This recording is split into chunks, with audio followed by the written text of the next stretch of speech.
Hi, this is Dennis with Second Chance Tackle, and it's that time of year again. I do service fishing reels for a group of charter boats.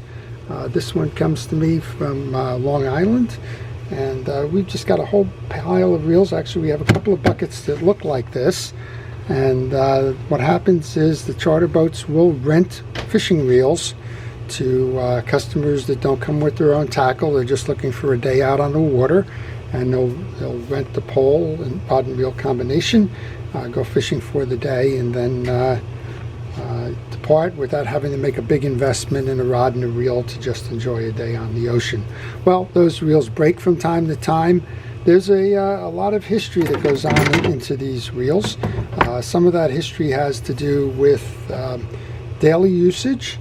We find that they need to be durable reels, and so the Penn reels have held up for a long time. These reels have been out of production for, 10 years, 15 years, more, maybe even more.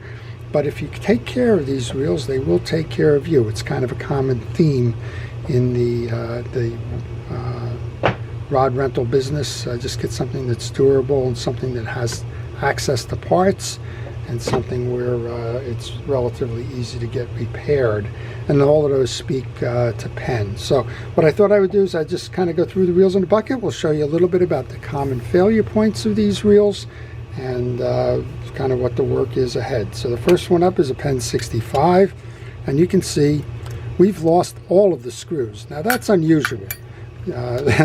Usually you'll lose one or two on the reel seat, but you don't lose four. So I just kind of think that maybe that was just dying a slow death there. And what happens with that is charter boats, these are 2 or 3 engine 75 to 100 foot boats, and there's a lot of engine vibration, a lot of shaking on deck.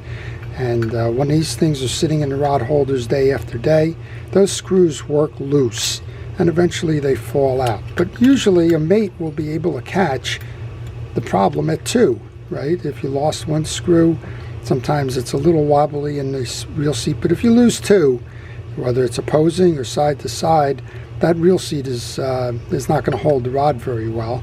So I don't know how we've lost 4 here. The danger that we have with this is the reel seat can bend, and we also can have what's called frame twist. When you start losing those screws, the frame will go out of square. So this post here should be square to the side plate on both sides. And what will happen in frame twist is this gets out of square. So instead of being a 90-degree angle, it might be an 85-degree angle, and maybe a 105-degree angle on the inverse side of it. And that's kind of a little bit of what I'm feeling. Thank goodness the reel is still reeling okay. And it may just be as simple as putting the 4 screws back in. That's going to help to continue to make this one operate. It may be more than that. One of the things you can do to determine frame twist is you can look below, see what the gap is on that spool. Do the same thing up top. And if the gap is different up top than bottom, it means that you're out of square. And there's a little indication of that, but we're going to have to wait until we put that reel seat back on to see. That may just pull this in and square everything up, which should be okay. All right, so that's a Penn 65. This one is a workhorse. So these are the Penn 85s.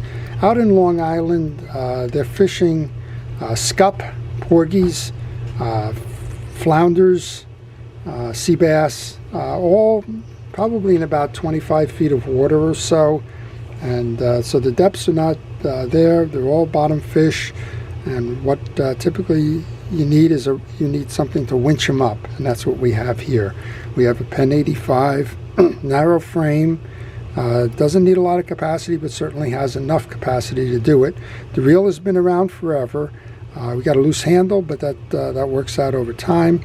And we've got something that would say that you can see the visual skip. It just hangs like every quarter turn. So there could be a couple of issues going on here. The most common one is typically line gets trapped inside the spool and just hampers operation.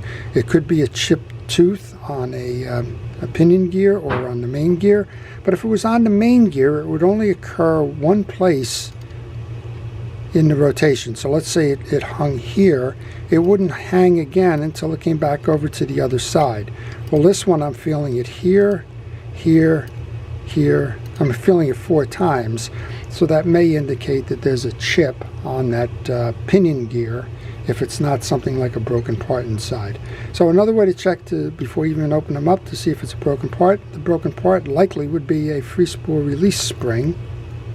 Well, that spring is working, so, and so is the free spool. So we're going to find that out, and we're going to work on that. We have another 65.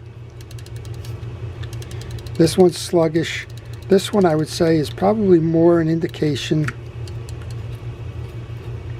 Just checking that spring breaks an awful lot. This one's probably more of an indication of, well, it just hasn't been serviced in so long that the greases and oils have dried out of it, and simple cleanup and lubrication will work with that. When you get these boat reels in, you don't typically need to worry too much about the drag. Even though they're tight, they're never really fighting fish.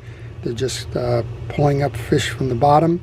And most of the time you've got 20-pound test on there, you've got a very strong fishing reel. You can fish it full drag engaged, not worry about the wearing. And very simply, most of the time the issue with the drag washer is, well, it just hasn't been greased and oiled, and it's started to flake, dry out, and become an issue. So I'm not quite sure, other than a bunch of tangled line here, what we got going on. We're going to assume that the problem with this is going to be the same, lubrication and the like. Notice here that we have different screws. So that means at one point in time this reel seat fell out. We have Phillips head screws below, and we have the standard Penn screws with the single slot on the sidebars. Also notice they're painted red. These reels have been around a long time. You saw an indication of red on this reel as well.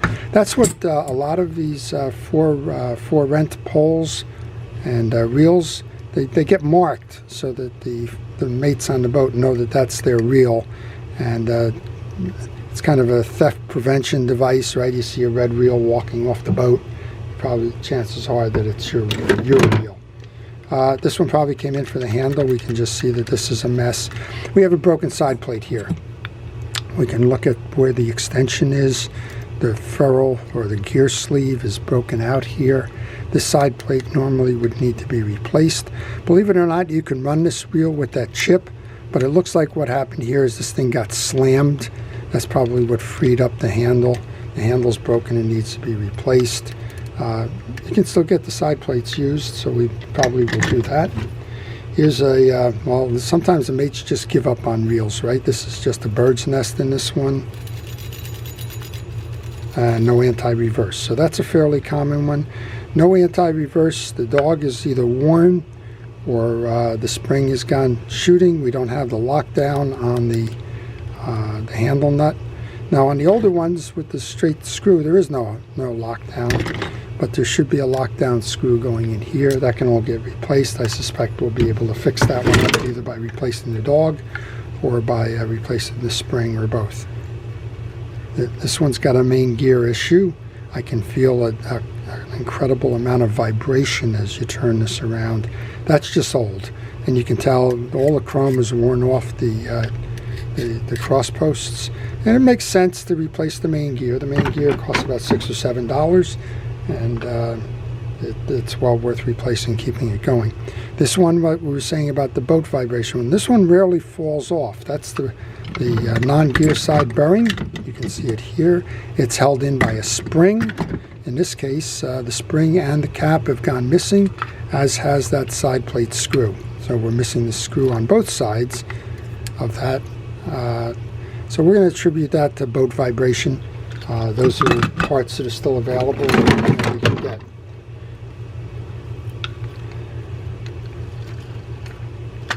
So this is another case where we have a failed anti-reverse. Enough said.